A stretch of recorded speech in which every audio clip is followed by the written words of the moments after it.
A convoy of Ukrainian buses has set out for the southern city of Mariupol to try to reach civilians trapped by Russian forces.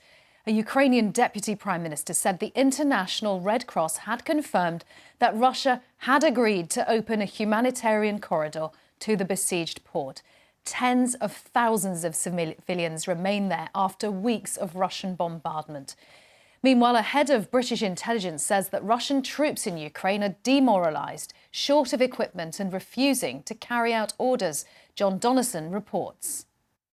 Few people get close to Vladimir Putin. The Russian president is isolated, fighting a personal war with his own advisers too scared to tell him the truth. That's the assessment of Britain's spy chief, delivered today in a speech in Australia. He underestimated the strength of the coalition his actions would galvanise.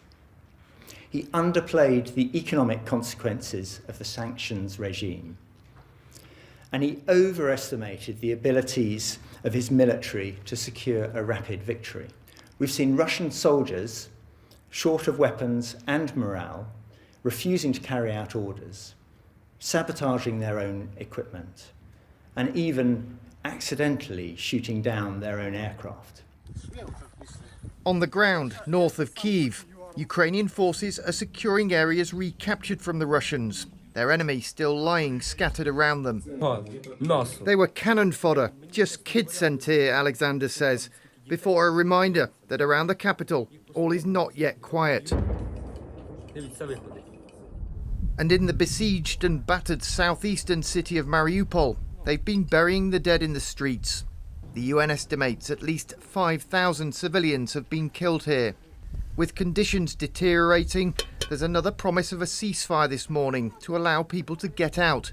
But such promises have come and gone before.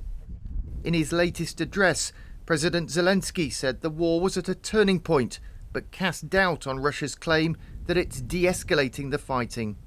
We do not believe anyone. We do not trust any beautiful verbal constructions. There's a real situation on the battlefield. And now, this is the most important thing. We will not give up anything, and we will fight for every metre of our land, for every person. But many have already left. The United Nations says more than 4 million Ukrainians have now fled to neighbouring countries. John Donnison, BBC News. Well, our correspondent Jonah Fisher has been speaking to us from the west of Ukraine, Lviv, and gave me an update. There has been some reports of shelling overnight heard in and around Kiev. We know that there was shelling in the town of Irpin to the north of the city, which Ukraine claims to have retaken. Also in Chernihiv, which is one of these cities which Russia announced that it was going to radically reduce its military operations in. But in terms of on the ground, well, the most intense fighting now appears to be focused on eastern Ukraine, where it looks like that Russia is trying to focus its territorial ambitions on taking territory there rather than in other parts of the country. Well, the US says it has intelligence that President Vladimir Putin hasn't been told the truth about how badly things are going on the ground. Our correspondent, Jenny Hill, is in Moscow and told me more.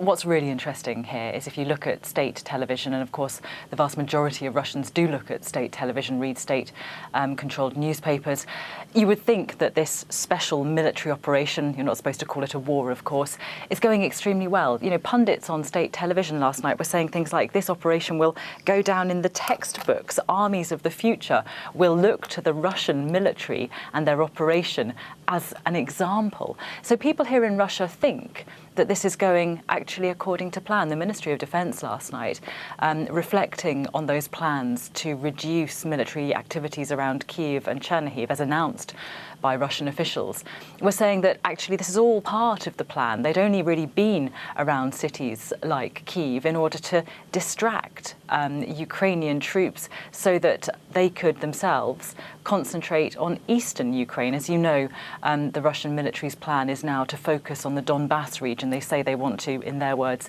liberate that region. So really the message here is very much it's all going according to plan. And of course anyone who might have concerns about what's happening in Ukraine will potentially fall foul if they discuss them publicly of all sorts of laws, new and old, which criminalise anyone who seeks to, in the Kremlin's words, discredit the Russian military or spread fake news.